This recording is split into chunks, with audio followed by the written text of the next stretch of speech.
ஊட்டியில் போய் நம்ம தேடி அதை கரெக்டான தேயிலையாக பார்த்து அதை டேஸ்ட் பண்ணி அந்த மாதிரி கரெக்டாக பார்த்து தேர்ந்தெடுத்து டீ இலைகளில் தூள்களை எல்லாத்தையும் கரெக்டான ப்ரொபோர்ஷன்ஸில் பர்ஃபெக்டாக மிக்ஸ் பண்ணி பண்ணது தான் SR natural plain tea. Fine blended ஆன ஒரு டீ. இப்போவே ஆர்டர் பண்ணி ப்ளேஸ் பண்ணுங்க.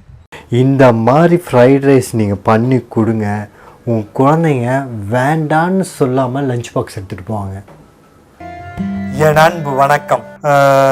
ஒரு கேரட்டும் ஒரு 6லேருந்து 7 பீன்ஸையும் நான் என்ன பண்ண போகிறேன், பொடியாக நறுக்கிக்க போகிறேன்.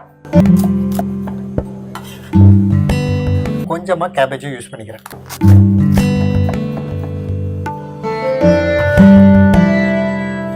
நம்ம பூண்டை சேர்த்துக்கலாம். பூண்டு வந்து நான் என்ன பண்ண போகிறேன், ஒரு 10 பூண்டு சேர்த்துக்க போகிறேன். 2 டேபிள் ஸ்பூன் நான் என்ன சேர்த்துக்கிறேன். இப்போ நம்ம பூண்டை சேர்த்துக்கலாம். இப்போ நம்ம கேரட்டு பீன்ஸும் சேர்த்துக்கலாம். தேவையான உப்பை சேர்த்துக்கலாம். போடும்போது கொஞ்சம் கவனமாக போடுங்க. காரணம் நம்ம சோயா சாஸ் சேர்க்குறோம். சோயா சாஸ்லேயும் உப்பு இருக்குது, அதனால பார்த்து சேருங்க. இந்த கேரட்டு பீன்ஸும் ஒரு 2 to 3 மினிட்ஸில் குக் ஆகிடும். இப்போ நம்ம கேபேஜ் சேர்த்துக்கலாம். இப்போ நம்ம இந்த ஃப்ரைட் ரைஸை இன்ட்ரெஸ்டிங்காக ஆக்கிற கட்டத்துக்கு வந்துட்டோம். அது வேறு எதுவும் இல்லை, நான் மஷ்ரூம் 65யும் காலிஃப்ளவர் 65யும் பண்ணி வச்சுருக்கேன். அதை நான் இந்த கட்டத்தில் சேர்த்துக்க போகிறேன். உங்களுக்கு வேணும்னா அந்த வீடியோவை கீழே டிஸ்கிரிப்ஷன் பாக்ஸில் கொடுக்குறேன், கிளிக் பண்ணி போய் பாருங்கள். அதே மாதிரி ஃப்ரைட் ரைஸ் குக் பண்ணும்போது உங்கள் ஃப்ளேமை ஃபுல் ஃப்ளேமில் வச்சு குக் பண்ணுங்கள், ஹை ஃப்ளேமில். அப்போ தான் நல்லாவும் இருக்கும். ஃப்ரைட் ரைஸு நான் ஆல்ரெடி குக் பண்ணி வச்சுட்டேன்.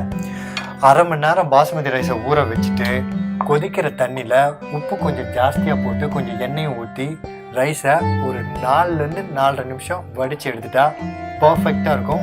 உதிரியாக இருக்கும். 90% குக்காக இருக்கும். நான் சொன்ன டைமில் குக் பண்ணிங்கன்னா 1/4 table spoon dark soya sauce சேர்த்துக்கிறேன். நீங்கள் லைட் சோயா சாஸ் சேர்க்குறீங்கன்னா 1/2 டேபிள் ஸ்பூன் சேர்த்துக்கோங்க.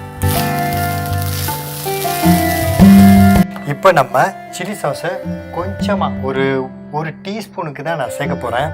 இந்த காரமும் அதே மாதிரி நம்ம போட்டு வச்சுருந்த அந்த மஷ்ரூம் காலிஃப்ளவர் அந்த கிறிஸ்பினஸுக்கும் இந்த கார்லிக் ஃப்ளேவருக்கும் இது எக்ஸலண்ட்டாக மேட்ச் ஆகும். ஸோ இது ஆப்ஷனல் தான், இது போட்டால் ஃபென்டாஸ்டிக்காக இருக்கும். ட்ரை பண்ணி பாருங்கள்.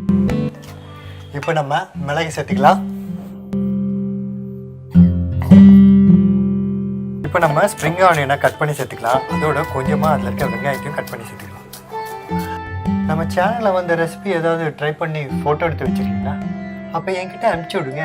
அதை நான் ஃபேஸ்புக், இன்ஸ்டாகிராமில் போஸ்ட் பண்ணி நீங்கள் மற்றவங்களை இன்ஸ்பயர் பண்ண மாதிரி நம்மளால் பண்ண முடியும்.